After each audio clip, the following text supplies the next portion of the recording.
இந்த யோவான் ஸ்நானன் தன்னையே யாருன்னு தான் சொல்லிக்கிறாரு? அதத்தான் நாம குறிப்பா கண்டுபிடிச்சு தலைமை ஆசாரியார் கிட்ட சொல்லணும். கொஞ்சமும் அறிவில்லாத இந்த மக்கள் இவரு பின்னாலேயே சுத்திக்கிட்டு இருக்காங்க.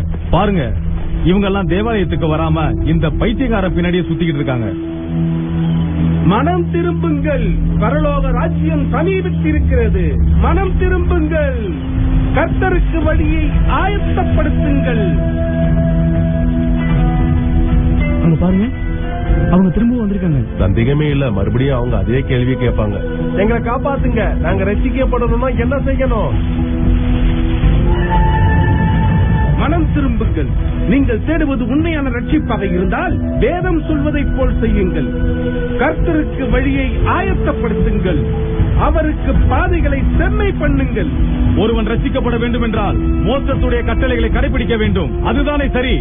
விரியன் பாம்பு குட்டிகளே, என்ன? மனம் திரும்புங்கள். எங்களை பார்த்தா சொல்கிறாய் மனம் திரும்புங்கள் என்று?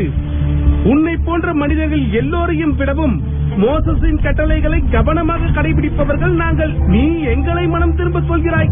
ஆபிரகாமை உங்கள் தகப்பன் என்று சொல்லிக் கொள்வதனால் உங்களுக்கு விருப்பமானவர்கள் என்று நினைத்துக் கொண்டிருக்கிறீர்களா? ஒன்றை மறந்துவிட வேண்டாம். இந்த கல்லுகளாலே ஆபிரகாமுக்கு கெடுதல் உண்டு பண்ண வல்லவராய் இருக்கிறார் என்று உங்களுக்கு சொல்லிக் கொள்கிறேன்.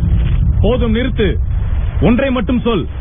நேசியா என்னும் கிறிஸ்து நீதான் என்கிறாயா? எங்களை ரட்சிக்க கர்த்தர் அனுப்பியது உன்னைதானா? வனாந்தரத்திலே இருந்து கூப்பிடுகிற சத்தமாய் நான் இருக்கிறேன். கர்த்தருக்கு வழியை ஆயத்தப்படுத்துங்கள். நான் ஜலத்தினால் உங்களுக்கு ஞானஸ்தானம் கொடுக்கிறேன். எனக்கு பின் வருபவர் என்னிலும் வல்லவராயிருக்கிறார். அவருடைய பாத ரட்சைகளை சுமப்பதற்கு நான் பாத்திரன் அல்ல. நான் ஜலத்தினால் ஞானஸ்தானம் கொடுக்கிறேன், ஆனால் அவர் உங்களுக்கு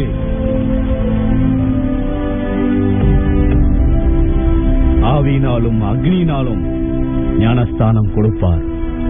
அதிகம் பேசிவிட்டாய், இது போதும் உன்மேல் குற்றம் சுமத்த. இயேசுவே, நீரா என்னிடம் வருவது? கூடாது. நான் உன்னிடத்தில் ஞானஸ்தானம் பெற இருக்க நீரா என்னிடத்தில் வருவது? இப்பொழுது இடம் கொடு. இப்படி எல்லா நீதியையும் நிறைவேற்றுவது நமக்கு ஏற்றதாய் இருக்கின்றது.